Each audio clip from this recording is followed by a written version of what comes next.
Hey guys, it's Maggie from Butt Dialed.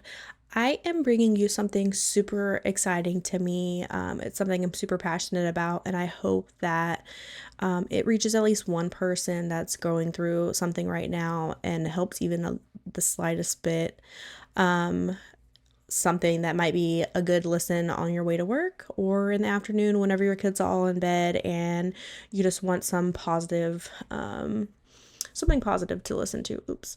Um, so yeah, I have already given like a little intro about myself on the last video that I posted. I slacked and did not get to post like the actual like this last week. So sorry for that, but I want to do on Wednesdays just like going through this book that I'm going through right now. I bought a few months ago and I'm just now opening it up. Of course, that's how my life works sometimes. But I'm hoping that doing this gives me more of an incentive. And again, like if it helps someone else and you're enjoying listening to the bits that I'm like pulling out from it. I just read really like the intro. So I'll go through each chapter each week. And when I'm done with the book, you guys can give me some other books that you want me to kind of go through that might have helped you, that could help someone else possibly. So it's like a devotional book on anxiety. I also have like found some Bible verses that have kind of like correlated with what I'm feeling or what I have felt in the past, and I'm hoping that it might help someone. So yeah, I am literally wearing you probably can't tell now, my husband's shirt with spit up on it, but it's 9:30 at night, and this is the most quiet time that I can really record, and I stole my husband's computer to do this, so thanks, Hunter. So yeah, let's get into it. I wanted to start off, I don't know if I already said it, but it's called Dear Anxiety, Let's Break Up. So it dives into what like is anxiety. Obviously, we've all heard of anxiety, different forms of it. I have sweaty hands, and when I'm anxious, it makes it worse. I've always been like this. I don't know why, but I have been. I am probably the most anxious person you will ever meet. I get really excited when I talk sometimes, and I'm probably just sounding like I'm mumbling. So I'm trying to do this slow. But anyways, it says anxiety is a tricky business. And a lot of people struggle with anxiety. As a human being, we admit that they are both generalized and social. A better way to face our worries exist, and it can be rooted in our faith. Our faith can overcome our fear. It is possible to pivot from living a life of fear to living a life of faith. And this is why, like, I'm wanting to bring this book to you guys. I want to better myself. I've always been a follower of Christ, but I've never been I've never been what I wanted to be when I say a follower of Christ. I've always believed in him, but never really did anything past saying I believe, if that makes sense. So reading this, like I said, you can Google like what is anxiety. Generally, it's just like feeling worried or anxious or nervous, which is me all the time. But it also says what is a spiritual symptoms. That people can like face with anxiety.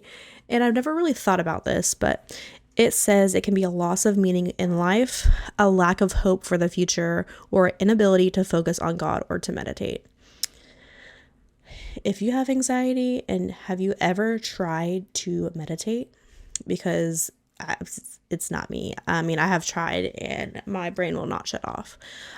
So it made me laugh when I read this next part. The writer said that their patient described their anxiety to them in this way.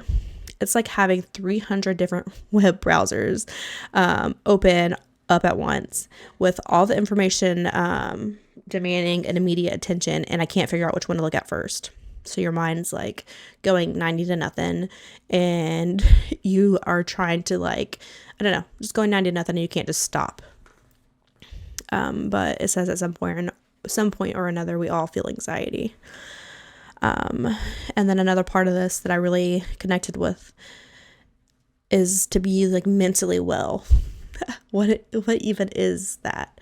I will say the past year, I have felt more mentally well than I probably ever have.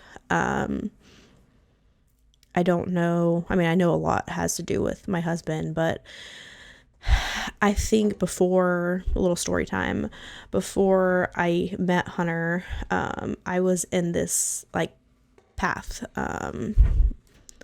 of trying to find myself and to try to find, I would say God again, but like trying to actually connect with God to just like have a deeper understanding of my faith and whatnot. Going through a pretty traumatic relationship with someone and getting out of that like toxicity, and when I finally broke that cycle, I just so bad wanted to find myself again. And then I kind of realized I never really knew who I was, if that even makes sense. And even to this day, I'm still trying to find out who I am.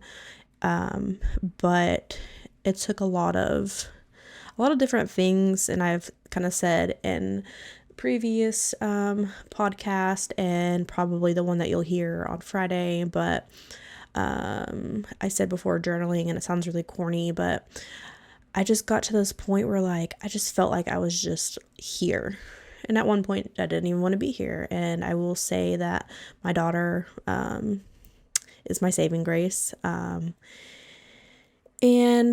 yeah, so it got really bad at one point, and I had enough of just pity party and feeling sorry for myself, and wanted to get out of that cycle of toxic. And not everything had to be blamed on something or someone. I had to take control over like what like I was doing also. And that is not taking care of myself mentally, physically. Still working on that part, but just trying to be a better person and a better mom, because my daughter deserves that and then some. And I'm sure a lot of you can probably feel the same way. But it got to the point where just I had enough. I wanted to be better. So I started reading up on just like what I can do for my mental health that would just change my outlook on life, just my outlook on everything. So I've never been a partier. If you know me, I'm pretty lame. But still, like, I started doing things that, this was also in the midst of COVID, so you couldn't really do anything, but I made myself go to Target and just walk around. I like vividly still remember this. I had anxiety being around people like that, like going to the grocery store. And I still sometimes do. I'm literally just letting Target choose what I need. But also just facing that fear or whatever social fears that I had, or just like weird little quirks that I had that I was like scared to do. I moved to Colorado with my best friend and her family, and they helped me through a lot. But just stuff like that, getting out of my comfort zone. And I feel like that was the biggest step for me.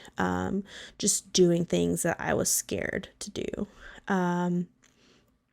Then when I came back, I worked hard, tried to find some medicine that helped me just regulate those emotions, and then not realizing it until Hunter came along, that the medicine I was taking, I just was so numb, and I didn't really realize it, and maybe I needed it, but I was so numb, and obviously that's not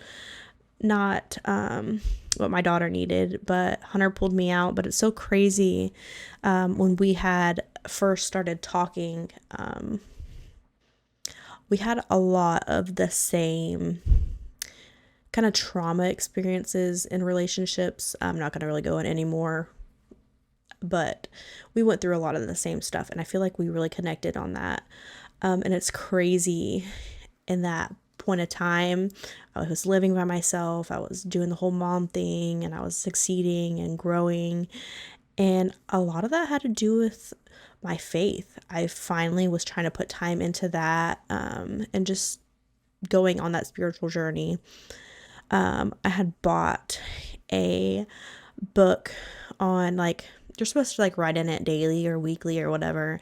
And I think I have talked about this on the first podcast or whatever, but it had asked like what my highlights of that week had been. And this was like not way before, but it was in when I first started the journey. And then I couldn't even like put any highlights. Like, I just was there, like literally just existing. And it just opened my eyes as to, holy shit, like I should be able to fill this out. I know I'm succeeding and doing all these things, but like there's not really any highlights. Like I don't know. I just feel worthless, and I'm just surviving. But I started to kind of journal and to try to pick out, like, why am I not like growing and as a person, and just stuff like that. And when Hunter and I started talking, it was crazy because he also had just started doing that. And it really made us connect a lot. But I definitely think that finding God again just opened up a whole new world for me, and it led me to Hunter and to where I'm at now. But so anyways, we all just like handle mental health differently. And like I said, I know it's the whole journaling thing is really corny, but I really feel like at the end of the day, whatever you're going through, making a list of like, what do you want as like a person? Like, are you going through something and you just don't have any highlights and you want to change that? Because everybody should be able to say like, I had this happen, or I'm so happy or proud of myself. And that's a really hard thing for me, is just being like confident in like what I do. I have a lot of insecurities, and I know a lot of people do, but I then, and even now, need to be better about being like proud of myself, being grateful for the things that I have, and the things that are coming along in my life, and stop like just being negative. This plays a lot into what y'all hear for Friday, but just being grateful and stop looking at the negative things that are going on in your life, and more of the positive. Setting like an example of what these cons are that are going on in your life, and reflecting on why is this going on in my life? Is it something to do with me? Is it something that I can change? Or is this like a whole nother thing where like I have a toxic person in my life, and I need to figure out if that person needs to be in my life or not? And cons, what am I thankful for? What am I grateful for? All that good stuff. And again, this whole devotion thing that I'm trying to do here, I want to hear what you guys are grateful for. What have y'all been going through? Email me stuff that you would like to talk about. Because I know a lot of people go through the same stuff with what I do for work. I hear all the stories. And it's crazy to say, and it sounds silly, but we all go through the same things, whether it be heartbreak or trauma, single mom, and not even just that, the highs, just whatever that may be. So in closing, I wanted to read this thing that I had read. It says, the Bible says in Isaiah 40:31 that those who trust in the Lord shall renew their strength.